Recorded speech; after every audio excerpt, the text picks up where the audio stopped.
I'd like to welcome you to another episode of Mission Matters. My name is Adam Torres, and I'm so happy and thrilled to be at the 95th Annual Convention for the Texas FFA, and my guest today, Taylor Morton, who's a Public Relations Manager over at Justin Boots. Hey, Taylor, just want to say welcome to the show. Thank you so much for having me. I'm excited to be here. All right, so everybody knows Justin Boots, so the brand needs no introduction, but I'm excited to hear more about, why come to this convention, why it's important, why is Justin Boots here? Absolutely. So Justin has been a sponsor of the Texas FFA.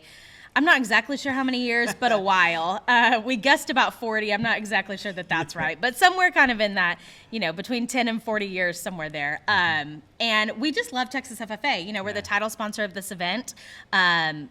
It's so exciting for us to be able to come to an event like the Texas FFA State Convention and honestly kind of put our mouth where our sponsorship dollars are, and get to interact with all the kids and all the teachers. And so we love it here.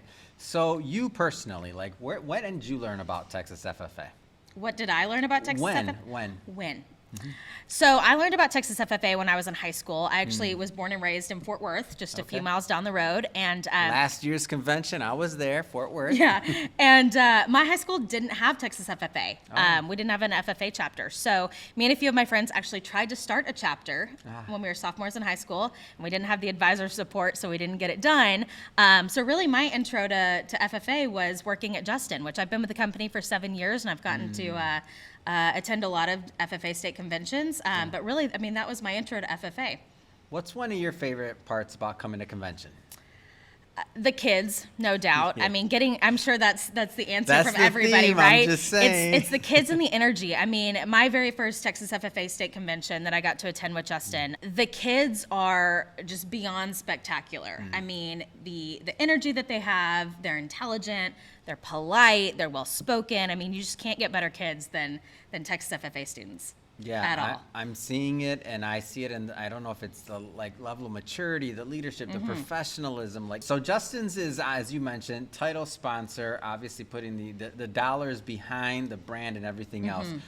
For maybe some other individuals, and talking to, let's say, the corporate leaders out there, a lot of business owners, entrepreneurs, executives that watch this show, why should other brands be thinking about, representation and being at a conference like this? Absolutely. Well, I think, one thing that's important to us is that Texas FFA students are the future leaders, right? Yeah. And one thing that we kind of joke about, but it's not really a joke in our office, is, hey, you guys go ahead and come graduate and then come work for us. Come work with us. Because like I mentioned, these kids, they're so well-spoken. They're leaders. They just excel in everything that they do. And those are the kind of people that you want working for you and with you, right? I always, say in our office, I would rather hire attitude and character than skill any day. I can teach you how to do a job, but I can't teach you those, work ethic and character, like I said. And FFA has all of that. So. Yeah.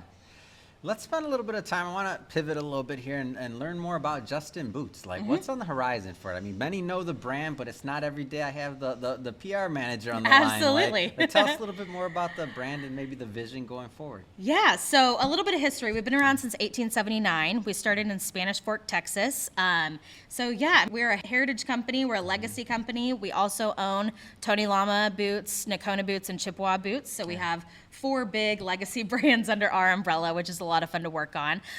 Something really big that a lot of people don't know about Justin is that we're actually about to launch an apparel line. But you heard it on Mission Matters. That's right. Okay. So if you go by our booth at Texas FFA, you get to see a little sampling of the denim and the apparel and bomber jackets and women's dresses and jewelry that we're adding into our brand portfolio because, we treat ourselves like a lifestyle brand, not just a boot brand. And so we're trying to expand the product offering that we have as well. Oh, that's so interesting to me because to see the evolution of, as you mentioned, legacy brand now to lifestyle brand, which it always was if you think about it, because it was always functional, like in the past shoes, right? But now you're also in the clothing. Yep. Oh, we're really excited. That makes so much sense. How important is online and digital going to be for that? Oh, it's huge. It's huge. Online and e-com. It's a portion of our business, and it's going to keep growing and growing into you know, a bigger portion of our business. So I feel like, especially looking at opportunities when we think about the Texas FFA members and as you mentioned, always recruiting, always doing things like that, like recruiting that, I'll say it, that young blood into digital and into this. Like everything's becoming a tech job. Yeah. I mean, digital matters. I think, you know, anyone who's under, I don't want to put a certain age on that, but under a certain age or in a certain demographic, they know e-com, then they want e-com, and that's how they shop. So, you know, part of being a legacy brand means that you have to honor your history and heritage, but also find a way to move forward into the future. And so that's something with a bigger importance on e-com. I mean, that's really big for us. How does a brand like that move into that lifestyle for apparel? I'm just trying to even wrap my head around this. Like, that's a big deal. It's huge. Yeah. So we did a lot of focus groups early on, right, about what do people want, and especially with denim. I mean, there's a lot of big competitors in that field already. Yeah. There's a lot of big players, and so we had to be sure that the look was right, the fit was right, the feel was right, the material was right. I mean, the price was right. I mean, all of the above, right? So we did a lot of research and focus groups, and spent a lot of time doing that before even developing. And then now that it's developed, and I will say, I mean, the jeans are only going to be about $50 a pair. So the price is definitely right. Yeah. You know, our distribution is right, and so we're excited. Yeah. We're really excited. Awesome. I'm gonna have to go down there and check. Yeah, out come on. Booth. I haven't been able to get out yet, but I will. Like, I gotta go see.